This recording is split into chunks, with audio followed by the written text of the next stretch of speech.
Assalamualaikum warahmatullahi wabarakatuh. Alhamdulillah, assalatu wassalamu ala rasulillah, wa la hawla wa la quwwata illa billah. Pada zaman ini kita sedang mengalami begitu banyak kemajuan akibat era modernitas. Salah satunya adalah kemajuan di bidang IT, informasi dan teknologi, yang ditandai dengan begitu mudahnya kita mendapatkan informasi akibat kemajuan teknologi yang mutakhir. Salah satu kemajuan teknologi yang mutakhir adalah alat komunikasi, di mana seluruh informasi dalam genggaman kita, misalnya seperti fungsi handphone atau gadget yang ada di tangan kita masing-masing. Begitu sulit kita mencari orang pada saat ini yang tidak punya handphone. Bahkan satu orang bisa memiliki lebih dari satu handphone. Pada saat yang sama juga kita mengalami satu situasi yang disebut dengan disruption era. Era begitu banyaknya gangguan akibat terlalu derasnya informasi-informasi yang datang kepada kita, sehingga kita begitu sangat kesulitan untuk menyeleksi, memfilter informasi-informasi tersebut, mana yang benar dan mana yang hoax atau mana yang bohong. Sehingga beberapa individu memilih melakukan apa yang disebut dengan puasa dari sosial media. Sebut saja misalnya artis internasional sekelas Selena Gomez, hingga artis lokal kita seperti Marissa Anita dan beberapa person lainnya memilih untuk puasa dari sosial media karena mendapatkan cyberbullying, mendapatkan bully dari sosial media. Teknologi ini ibarat dua mata pisau.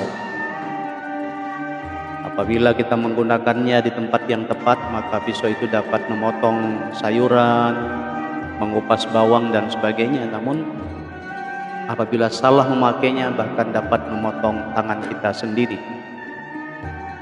Jadi di dalamnya terdapat begitu berlimpah maslahat dan kemudahan. Pada saat yang sama, jika salah menggunakannya, maka dapat menimbulkan kemudaratan. Puasa media sosial ini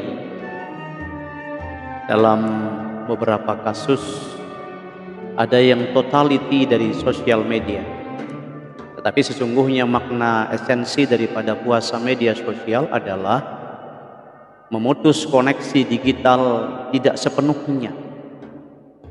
Artinya memfilter, mencari mana yang memang super prioritas, dan mana yang sekedar hanya untuk fun, untuk kesenangan belaka. Karena beberapa ahli memberikan satu hasil risetnya bahwa sosial media dapat mengakibatkan, bila salah dipergunakan, akan menyebabkan salah satunya adalah gangguan mental, kurangnya produktivitas, hubungan sosial yang semakin melemah, kemudian rasa susah dan diri yang tidak bermakna. Sesungguhnya Islam sebagai agama yang holistik, agama yang memandu kita dalam berapa saja, sudah sangat jelas-jelas memberikan kita panduan bagaimana kita bermuamalah bermuasyarah, berhubungan dengan sesama kita. Salah satunya adalah menjauhi sikap-sikap buruk sangka, mencari-cari kesalahan orang lain, dan yang sejenisnya, yang saat ini di sosial media begitu sangat berseliweran, begitu sangat banyak. Betapa banyak orang-orang yang kemudian suudzon dengan sesamanya hanya akibat sebuah posting atau mungkin perilaku-perilaku hacker yang menumpang pada akun tertentu, sehingga apabila tidak ditabayuni, tidak diklarifikasi, akan membuat citra daripada orang tersebut akan rusak. Al-Hujurat ayat 12 memandu kita, ya ayyuhalladzina amanu ijtanibu katsiran minadh-dhanni inna ba'dadh-dhanni itsmun wa la tajassasu wa la yaghtab ba'dukum ba'dha ayuhibbu ahadukum ay ya'kula lahma akhihi mayyitan fakarihtumuhu wattaqullaha innallaha tawwabur rahim. Wahai orang-orang yang beriman, jauhilah banyak dari prasangka. Sungguhnya sebahagian prasangka itu dosa, dan janganlah kamu mencari-cari kesalahan orang lain, dan janganlah ada di antara kamu yang menggunjing sebahagian yang lain. Apakah ada di antara kamu yang suka memakan daging saudaranya yang sudah mati? Tentu kamu akan merasa jijik, dan bertakwalah kepada Allah. Sesungguhnya Allah Maha menerima taubat lagi Maha penyayang. Menurut Al-Faqir, satu ayat ini saja dari Al-Hujurat sudah cukup memandu kita bagaimana bijak dalam bersosial media, sekaligus bagaimana puasa, meletakkan mentalitas puasa dalam sosial media. Pertama, jangan suudzon, jangan berburuk sangka. Kemudian jangan mencari-cari kesalahan sesamamu. Yang ketiga, jangan menggunjing. Artinya bahwa yang kita prasangka buruk, yang kita cari-cari kesalahannya, yang kita gunjingi adalah saudara kita sendiri. Dan apabila kita melakukannya sungguh seperti memakan daging saudara kita yang sudah mati, tentu kita akan sangat jijik. Itulah perumpamaan yang luar biasa dari Allah dalam Al-Quran. Kalau ini kita resapi, maka tidak ada tangan-tangan yang mudah untuk melakukan atau menyalahkan atau menggunakan sosial media dengan tidak bijaksana, bahkan untuk hal-hal yang kemungkaran dan dosa. Dan janganlah engkau patuhi setiap orang yang suka bersumpah dan suka menghina, yang suka mencela, yang kian kemari mengumbar, menghambur fitnah. Nah, di sini juga dalam sosial media juga begitu sangat luar biasa banyaknya.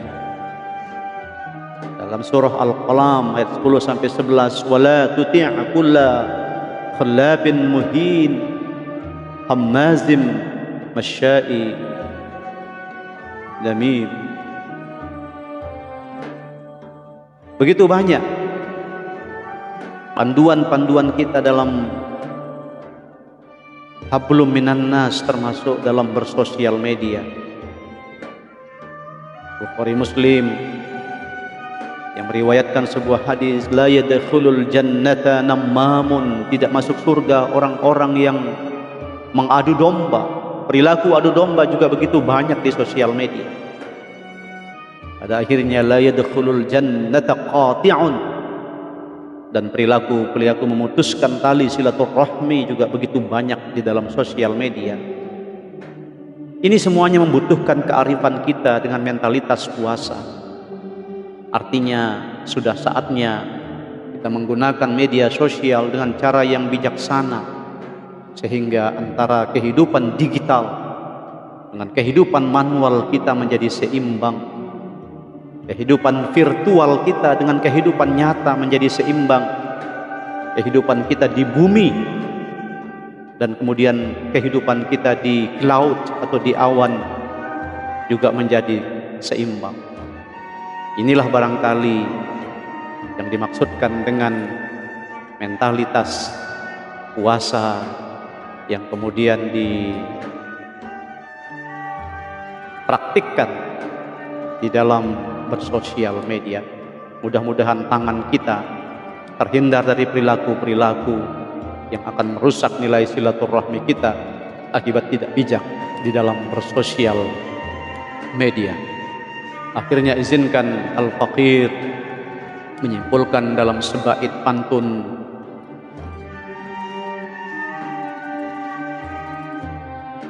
Kesana kemari memisah ular, masuk lemari hingga ke bantal. Jaga jemari, janganlah liar, agar puasa tak jadi batal. Wallahu a'lam bishawab. Wassalamualaikum warahmatullahi wabarakatuh.